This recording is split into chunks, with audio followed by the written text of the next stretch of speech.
Jeremy Corbyn. Thank you, Mr. Speaker. After 3 months of running down the clock, the Prime Minister has, despite very extensive delays, achieved not a single change to the withdrawal agreement. Not one single word has changed. Mr. Speaker, in terms of the substance, literally nothing has changed. On the 29th of January, the Prime Minister backed the amendment in the name of the member for Altrincham and Sale West, calling for the backstop, and I quote, to be replaced with alternative arrangements. On the 12th of February, the Prime Minister said the government was seeking 3 potential changes to the backstop: a legally binding time limit, a legally binding unilateral exit clause, or the ideas put forward by the Alternative Arrangements Working Group. Mr. Speaker, there is no unilateral exit mechanism, there is no time limit, there are no alternative arrangements. So let us be clear. The withdrawal agreement is unchanged, the political declaration is unchanged, the joint statement is a legal interpretation of what is in the withdrawal agreement. And the unilateral statement is the UK government trying to fool its own backbenchers because the EU has not even signed up to it. I thank the right honourable gentleman so much for giving way. Does he not recognise that there are millions of citizens out there who are looking to his party, cross-party, to deliver the certainty that they are crying out for? Can't he compromise, like many colleagues have done so, to deliver the results of the referendum? Mr. Speaker, the Labour Party has put forward very clear proposals, which I'll come to later on in my speech, but for the avoidance of doubt, they are about a customs union, access to the market and protection of rights. We've put those forward and we continue to put those forward. What the British people are not looking forward to is the chaos of either leaving with no agreement or the problems that this agreement has and will therefore be strongly opposed by members of the House tonight. I'm grateful to the right honourable gentleman for giving way. He has just said that the Labour Party had put forward a set of proposals and an alternative to the deal that the government has negotiated. Can I say to him, when the deal the government negotiated was rejected overwhelmingly by this House, the right honourable gentleman said that we should listen. We have listened. The other week, his proposals were rejected overwhelmingly by this House.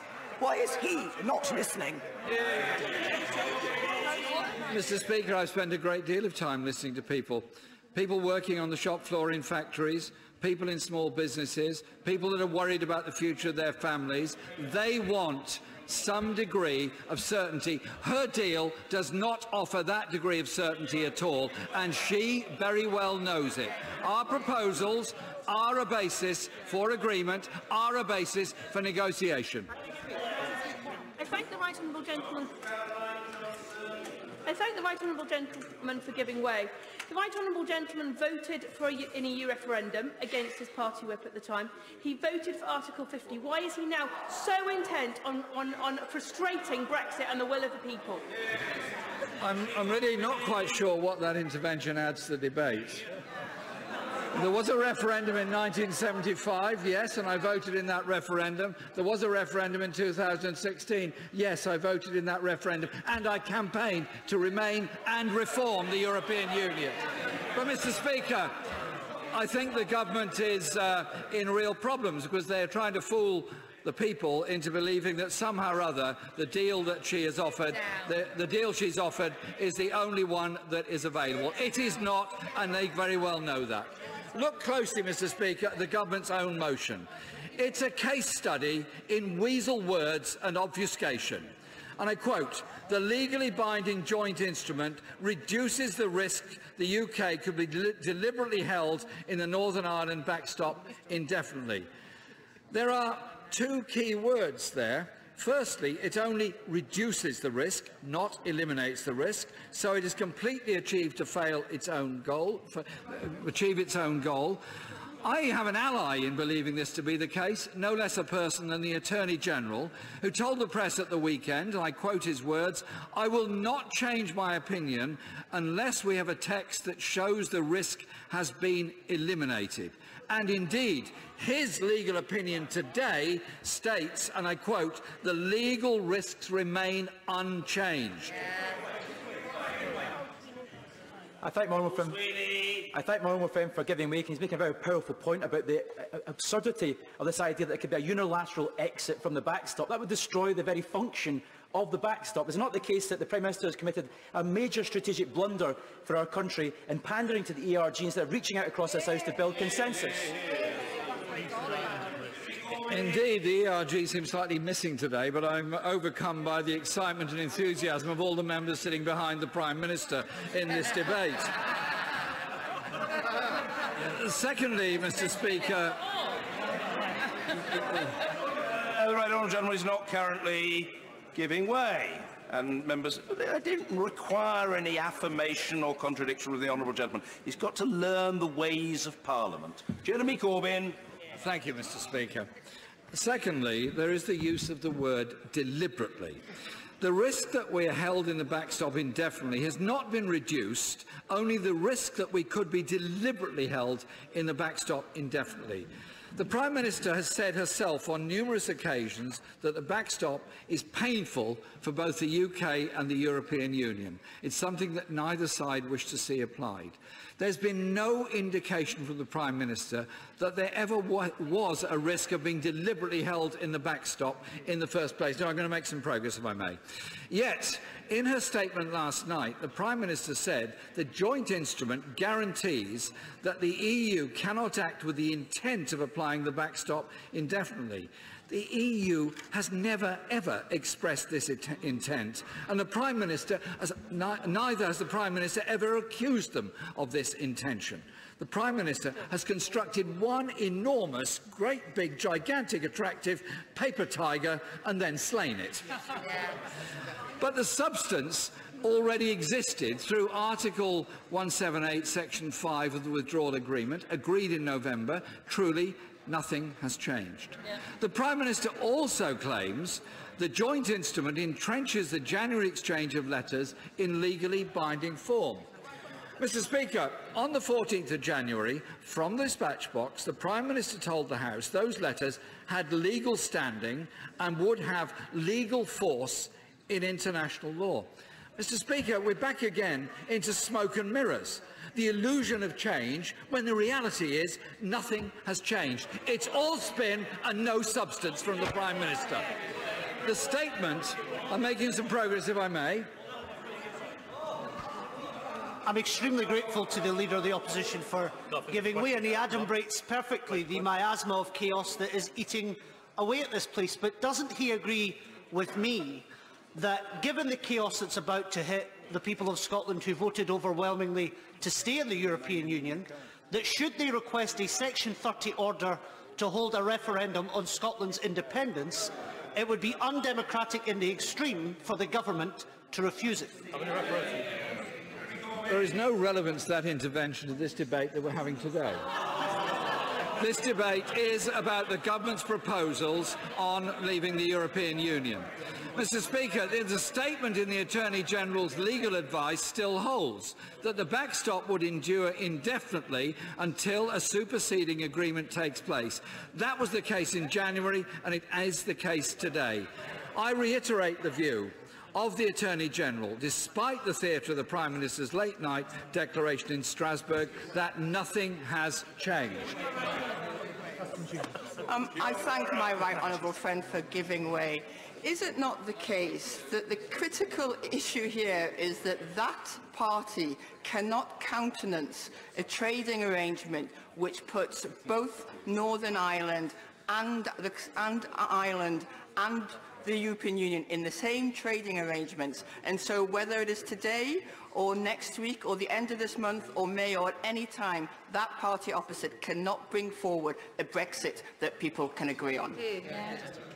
I thank my friend for that intervention. It's very clear that this government delayed the vote from December the 11th. then was found in contempt of Parliament by refusing to release legal information, then broke the record for losing a vote in Parliament, and now has come back to the scene of previous disasters with exactly the same proposal. And I earnestly hope the House tonight rejects the agreement that the Prime Minister has brought to us. The Prime Minister, Mr Speaker, has also attempted to convince Labour members of this House about an equally empty promise on workers' rights. She said last week in her speech in Grimsby that being aligned with the European Union on workers' rights would mean that if they lowered their standards, then we would have to lower ours. It's simply not true. European Union standards are a floor, not a ceiling. If the EU chose, and I hope they never would, but if they did choose to reduce those minimum standards, it would not compel the UK to lower its standards. And it's important to clarify that point, because I'm sure the Prime Minister had no intention of misleading anyone when she said it. However, I'll come to one second. However, being aligned to those standards means that if the minimum improved, the UK would be compelled to improve, and indeed I would want us to go much further than the EU on many workers' rights. Just to give way to my friend. I thank my right honourable friend for giving way, and he and I share concerns about how we protect workers' rights as we move forward and leave the EU, which I know he respects because he respects the outcome of the referendum of 2017. But does he not agree with me of the general election of 2017, but also the referendum of 2016? Two public votes that came to the same outcome.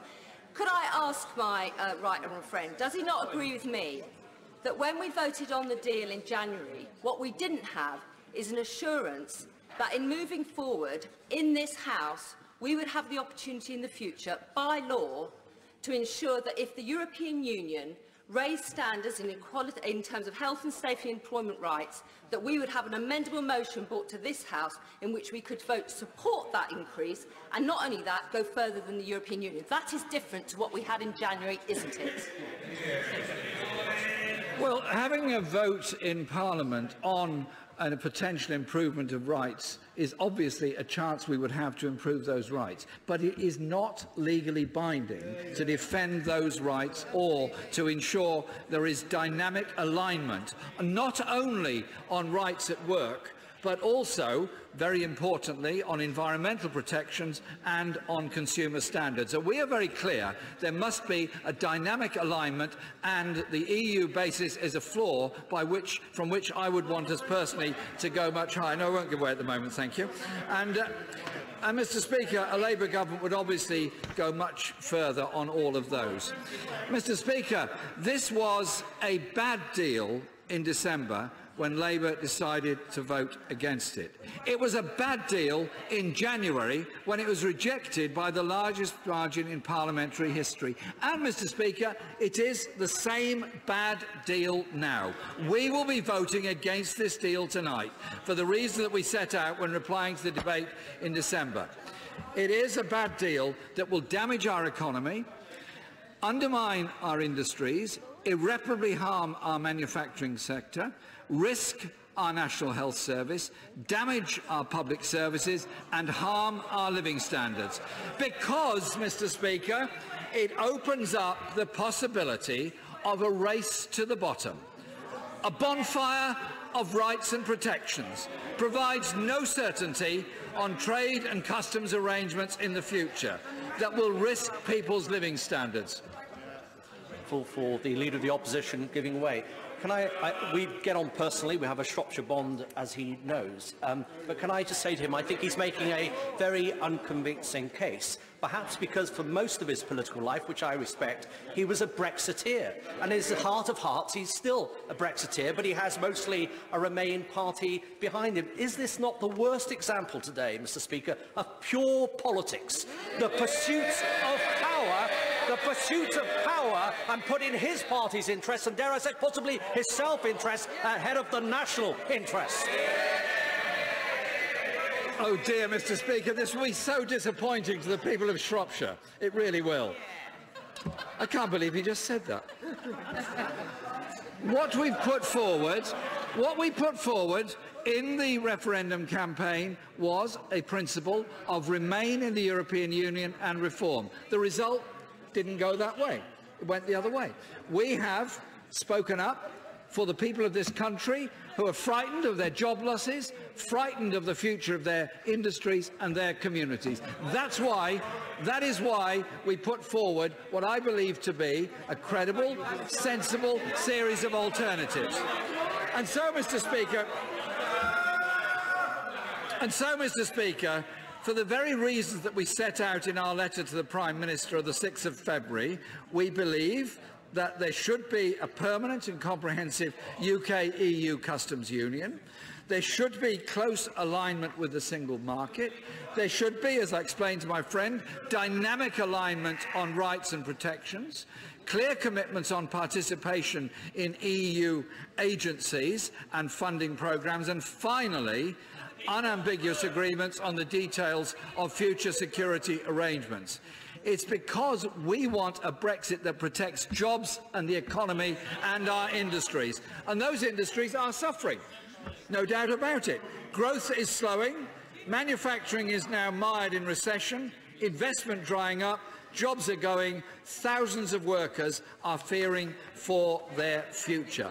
The stress, Mr. Speaker, facing workers, European Union nationals in the UK and indeed British nationals in Europe is real, and I met a group in Spain a couple of weeks ago who told me of their concerns, and they were pleased that we supported what's known as the Costa Amendment. We're deciding the future of our country. Each member has to answer whether they believe this deal is good for their constituents. If this deal narrowly scrapes through tonight, I don't think it will, but if it did, we believe the option should be to go back to the people for a confirmatory vote on it if that is the case, but we do not believe it should go through. While there have been no calculations of the economic impact of the actual deal in front of us, something that should shame this government, there is an estimate, Mr. Speaker, of the Chequers deal, which included a promise of frictionless trade, which the Prime Minister failed to deliver. But still, even with the more favourable outcome, the government estimates that its own deal would make our economy and the people of this country worse off. The documents in front of us offer no clarity. Yes. Yeah. Would my honourable friend agree that people who voted leave in Swansea and elsewhere voted for more money, for more jobs, for more trade, for more control, and they're getting none of them, and they won't even get any guarantees on environmental protection? So how can we vote in good faith on behalf of Leavers for this shoddy deal? Well, Mr. Speaker, however people voted in the referendum, they want some certainty of their future. They want some certainty of their jobs. They want some certainty surrounding their trade. I give way to the Father of the House. As he knows, I rather agree with him on the broad principles he sets out for our final aspirations, our long-term goals. Indeed, I voted for him the last time he put with him in this House, the last time he put the principles forward. But earlier, he was giving his reasons for voting against the withdrawal agreement tonight. Actually, none of the things he mentioned had anything to do with the withdrawal agreement. Could he explain what his objection is to the deal we have on citizens' rights? What is the objection to the agreement on the money we owe? And what on earth is his objection to the Irish backstop that leads him to put the whole thing in peril if he actually does carry out his threat to vote against it tonight? For the support of the honourable member in the last division we had on this subject. Indeed, we had a very pleasant chat during that vote. What I was pointing out was the Prime Minister set herself a series of objectives. She hasn't met any of those objectives. She's brought back exactly the same deal and expects us to vote on it again. I hope the House rejects it. Yes, I do give way. Final time. Grateful. Can he explain why he has refused to accept repeated offers of meetings with the Prime Minister at such a vital time? Mr. Speaker, I met the Prime Minister in December to discuss the arrangements by which we would have debates on this whole process, and we agreed, absolutely agreed, that the vote would take place on December the 11th.